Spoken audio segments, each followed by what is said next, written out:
La Guinée a adopté le 6 avril 2021 la loi contre le blanchiment de capitaux et le financement du terrorisme. Cette nouvelle loi a été assortie de plusieurs amendements afin de permettre à la Guinée de s'intégrer dans une dynamique sous-régionale et internationale de lutte contre ces phénomènes.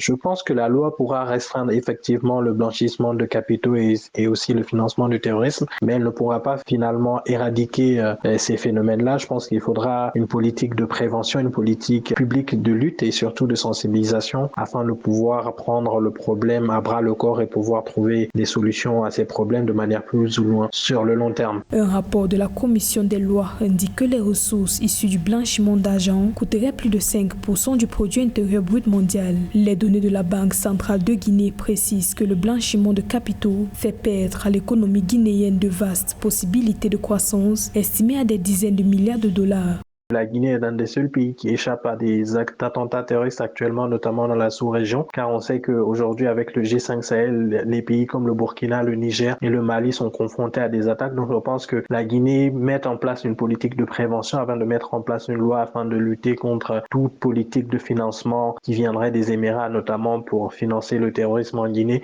Donc, je pense que c'est une chose bénéfique pour le pays. En outre, sur le blanchissement de capitaux, je pense que la Guinée devrait aussi mettre en place des politiques de lutte, car on sait que certains Guinéens sont dans des activités illégales, notamment du trafic de drogue. Et pour ma part, je pense que le fait de mettre en place une loi, ça va permettre de leur empêcher de blanchir les capitaux en Guinée-Conakry. Selon les autorités, le blanchiment de capitaux et le financement du terrorisme sont des fléaux qui sapent le développement économique des États en provoquant l'érosion du capital social et humain. En effet, les forces de sécurité et de défense, dont la police et la gendarmerie, ont été chargées de fournir régulièrement à leur hiérarchie des informations évolutives sur la stratégie de lutte contre ces phénomènes.